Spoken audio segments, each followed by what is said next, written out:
buenas tardes. Los saluda el doctor Renzo Pacini.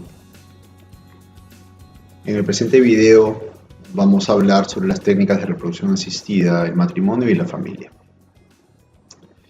Quisiera comenzar con esta diapositiva que creo que sirve como contexto. Dentro de los problemas que se enfrentan que enfrenta la bioética o los dilemas que quiere resolver, en las discusiones se ven afectadas por ciertos elementos. Quisiera mencionar a tres de ellos que me parece que son importantes. El primero es la falsa compasión. Hoy en día las discusiones se degradan mucho cuando se apela al sentimiento de manera desordenada. Por un sentimiento de pena, de lástima, se permite a alguna persona proceder en una actitud éticamente ilícita, o por lo menos, entre comillas, no juzgarla o dejarla hacer. Ese es el caso, por ejemplo, cuando se argumenta de la siguiente manera. Se dice: esta chica ha sido víctima de violación, ¿cuánto estará sufriendo? Tiene derecho a una buena vida, a que no le malogren la vida con un embarazo que ella no deseaba. Qué pena que tenga que vivir así. ¿Por qué no va a tener derecho a tener la vida que ella quería vivir? O también podría ser esa misma falsa compasión entrar a tallar justamente en el caso de las teras, cuando dicen: qué lástima que este matrimonio no pueda tener hijos. ¿Por qué cerrarnos a esta posibilidad que les permite una esperanza de tener un hijo? Qué pena que no puedan tener un hijo. Entonces, bajo el argumento de la falsa compasión, se permite que se lleven a cabo acciones que son atentatorias contra la vida y la dignidad de seres humanos. Por otra parte está el desarrollo tecnológico como valor.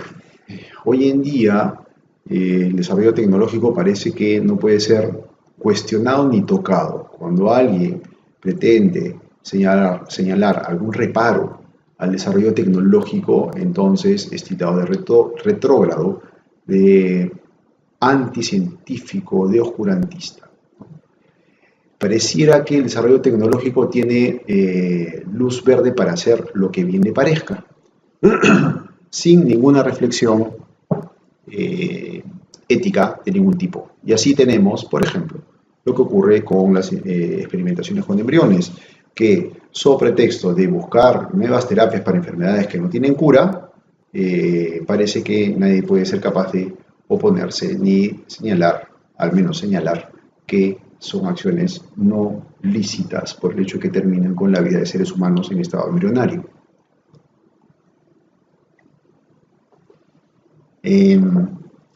Y el otro tema es el problema antropológico. Es decir, la pregunta fundamental por quién es el ser humano, quién es el hombre, quién es la persona, está muy deteriorada hoy en día la respuesta a esa pregunta, y sobre todo el interés por tener la claridad de esa respuesta. Parece que todo se ha relativizado, de tal manera que existen diferentes versiones o respuestas posibles, y por último, como que ha sido pospuesta, ha sido subordinada, ha sido relegada la respuesta a esta pregunta: ¿quién es el ser humano? Respuesta que nos clarificaría mucho lo que podemos hacer o no podemos hacer cuando estamos parados frente a un ser humano diferente a nosotros. Cuando se juntan estos tres elementos se juntan de manera especial en el caso de las técnicas de reproducción asistida, volviendo compleja la reflexión y la aproximación al asunto. Debería ser suficientemente claro. En fin, teniendo eso como contexto, paso a explicar el procedimiento, que lo tienen explicado también en la separata, pero acá de manera gráfica se puede ver quizá un poco más claro. Luego de un primer paso en el cual se hiperestimula el ovario de la mujer produce muchos ovocitos. Normalmente la mujer produce un ovocito al mes, alternando entre un ovario y el otro. En esta ocasión, por las hormonas a las que es sometida, produce muchos ovocitos. Estos ovocitos son después aspirados con una guía ecográfica y mediante una aguja, como se ve acá, lo estoy señalando con el puntero, se ve con esta aguja, se punza a través del abdomen con una guía ecográfica el ovario de la mujer para extraer los ovocitos. Se extraen unos 15, 12, 15 ovocitos. Y en el tercer paso, esos ovocitos se ponen en contacto con los espermatozoides, obtenidos también del esposo, de la pareja, del donante, de quien sea. Esta es propiamente la fertilización in vitro, o si quieren ustedes, la fecundación in vitro. In vitro significa literalmente en vidrio, en latín, y eso se debe a que los instrumentos de laboratorio son justamente de vidrio. Una vez lograda la fertilización in vitro, después de 48 horas, por lo menos, se procede a transferir embriones para que se dé el proceso de implantación. Se coloca a la mujer en posición ginecológica y con una cánula se le depositan los embriones que se obtuvieron aquí en el laboratorio. Algunos días después, cuando ya están estos embriones desarrollándose, son seres vivos desarrollándose, se les transfieren a la cavidad uterina materna.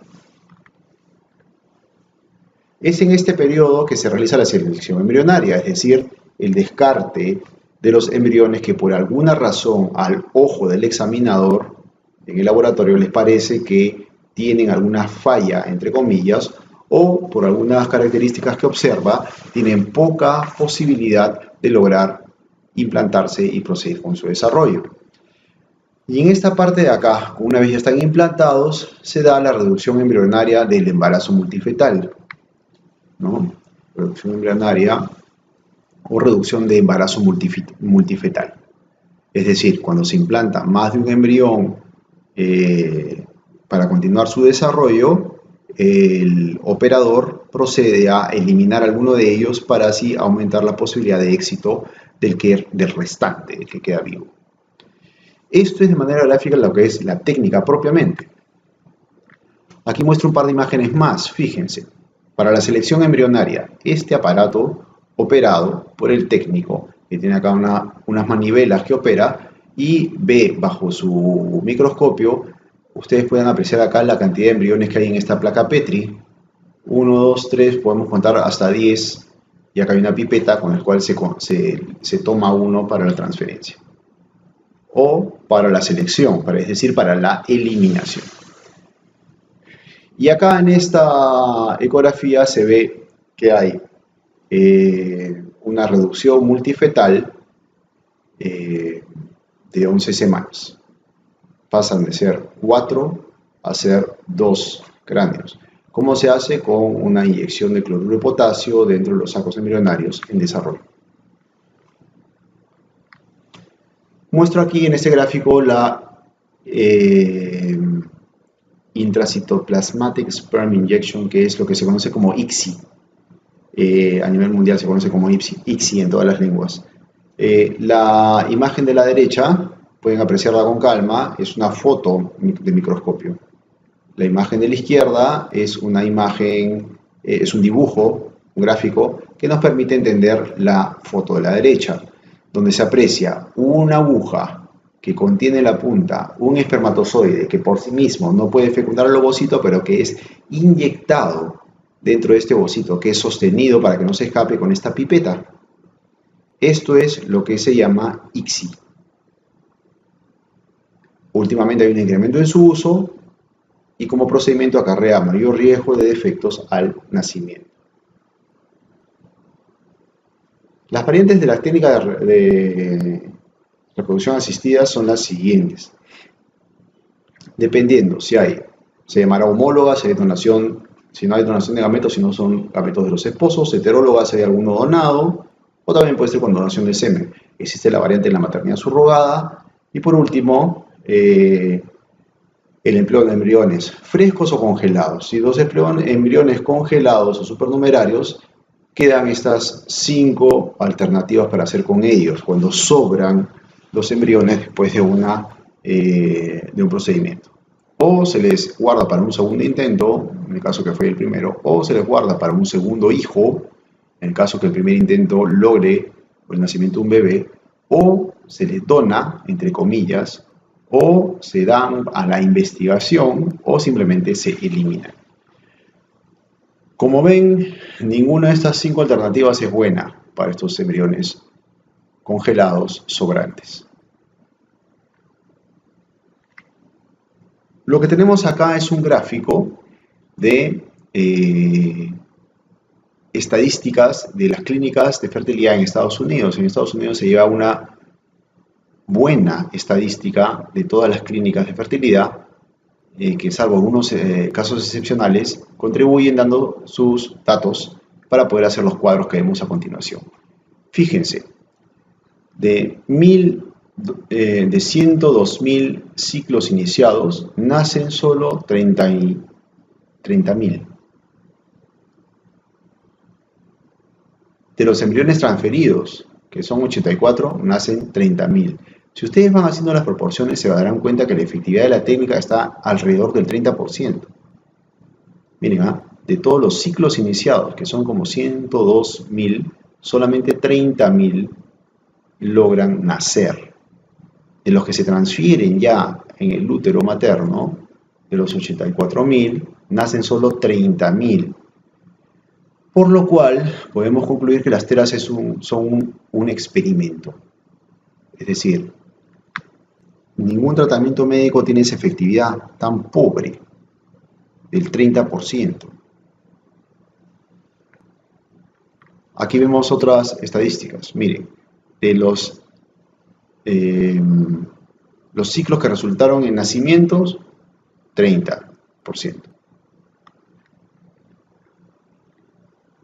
De los embriones generados in vitro que logran nacer, 33%. De los embriones transferidos en útero, ¿cuántos logran nacer? 36%. Las teras son un experimento. Miren la proporción de bebés que se pierden. Fíjense en este cuadro, donde ponen el embarazo clínico y el no embarazo. 62% en el procedimiento no logran embarazarse, 62% de las mujeres que van al procedimiento. Es decir, de cada 3 mujeres que ustedes conozcan que van a una clínica de fertilidad, 2 de ellas van a regresar a su casa igual, o diríamos peor, que como cuando fueron a la clínica. Solamente una va a obtener el ansiado bebé en brazos. Por lo tanto, las técnicas de reproducción asistida son un experimento. Y estas estadísticas que he presentado hasta acá, que son hasta el año 2009, de las estadísticas que habían para el año 2002, muestran exactamente lo mismo. Es decir, las mismas proporciones. Por más que se desarrollen las investigaciones y las técnicas, difícilmente se logrará mejorar ese porcentaje de efectividad en la técnica. Siempre estará en torno al 30%. Por lo tanto, las técnicas de reproducción asistida son un experimento. Esto de aquí, evaluado ya desde el punto de vista ético, hace saltar varias consideraciones. La primera es que, como las técnicas de reproducción asistida atentan contra la dignidad de la procreación respecto a los esposos. ¿Por qué? Porque hay una invasión de la intimidad del acto conyugal, al punto que uno podría preguntarse cuántos son los que verdaderamente procrean. Aquí tenemos la foto del pionero. Este señor es el pionero de las técnicas de reproducción asistida, y esta es la primera niña, probeta, como se le llamaba en la década de los 70, a los niños nacidos en fertilización in vitro, ¿no? Y esta es la madre. Esta bebé no hubiera nacido sin el concurso de esta persona. El acto conyugal es invadido. Asimismo, la técnica propiamente abre la posibilidad de la paternidad para otras parejas, uniones o familias. Como es el caso que seguramente ya habrán reconocido ustedes, Elton John con su pareja homosexual con un bebé que tuvieron por fertilización in vitro. La dignidad de la procreación respecto a los esposos también se ve afectada porque el procrear les es arrebatado. El procrear es solamente éticamente lícito al hombre y a la mujer unidos en matrimonio. Aquí esta barrera se ve traspasada. También vemos que en el modo como viene la existencia, el nuevo ser humano es atropellado en sus derechos. Porque no nace del acto de amor del padre y la madre en una familia, sino nacen por acción directa de un tercero en un laboratorio. Es decir, cuando la persona es generada en el laboratorio, el papá y la mamá están por otra parte. Estamos tratando a los seres humanos como mercancía, que justamente es lo que quiero mostrar acá. La procreación se presenta ahora como un bien de consumo, como un bien de producción, donde hay un producto que entregar que no debe tener ninguna falla, como ocurre con cualquier otro bien que se comercializa en el mercado. Y hay un interés lucrativo, ¿no? Las imágenes que pongo aquí alrededor son todas los merchandising, las propagandas que se hacen en las clínicas en Estados Unidos, aludiendo a los bebés nacidos por fertilización in vitro. Se trata a los bebés nacidos por fertilización in vitro tal cual como bienes de consumo. Los problemas de filiación e identidad también son graves. Aparece el operador como padre, aparece la maternidad subrogada, donde se abre la posibilidad de que exista una madre biológica, de repente diferente a la madre social, diferente a la madre genética, inclusive si es que hubo una donante de ovocito, es decir, una mujer dona el ovocito, otra mujer gesta el bebé y otra mujer se lo lleva porque fue quien la encargó. Entonces, un bebé resulta que tiene tres madres, una genética, una biológica y una social. Y con la donación de gametos, que ahora es tan común en otras latitudes,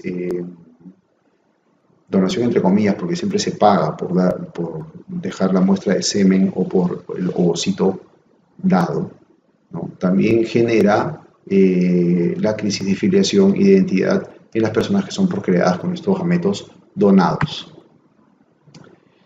Y así tenemos todo este cambalache que muestro aquí en este collage de fotos, donde estos señores en Italia, cuando son ancianos y quieren volver a tener un hijo, reclaman el derecho a tener un hijo por fertilización in vitro.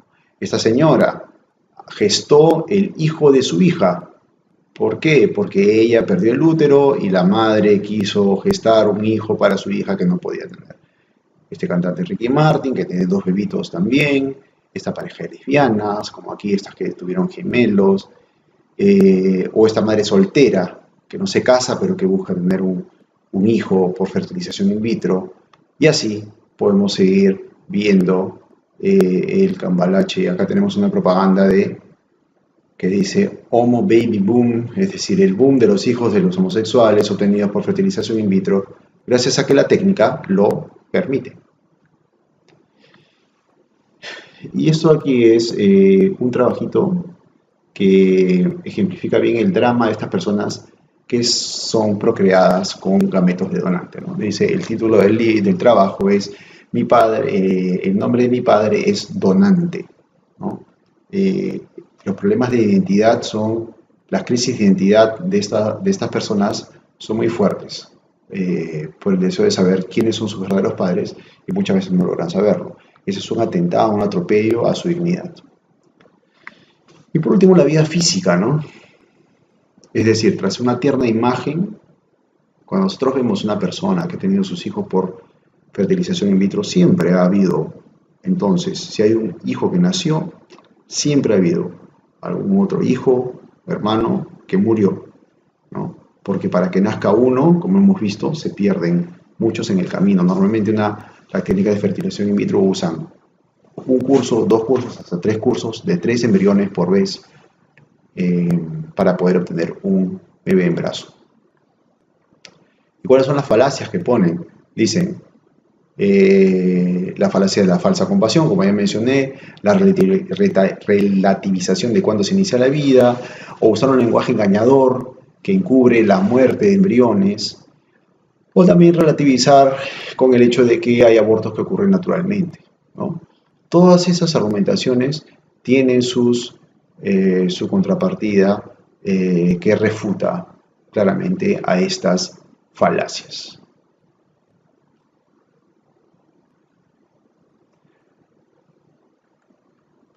También está el principio de responsabilidad que nos dice, es un principio muy antiguo en la bioética, que señala que no es lícito arriesgar el futuro por nuestras acciones del día de hoy. Sabemos que muchas enfermedades aún están o muchos daños a la salud no han sido descartados en los pacientes que han nacido entre una fertilización in vitro. En estos años, los primeros que nacieron por fertilización in vitro deben estar entrando a los 40, 50, a los 40, 41, 42, 43 años de vida, ¿no? Que es una década en la que se espera que puedan aparecer patologías, ¿no? Que no fueron descartadas nunca. Entonces, no podemos nosotros arriesgar el futuro de estas personas por las acciones que tomamos hoy, el día de hoy. Y por último, no es lícita la experimentación no terapéutica en sujetos que no son capaces de dar su consentimiento. Nadie puede ensayar algo conmigo que tiene tan poca efectividad si es que no me pide el consentimiento. Y eso es lo que está ocurriendo, ¿no? Muchos embriones son enviados a este procedimiento y finalmente termina con sus vidas. Es un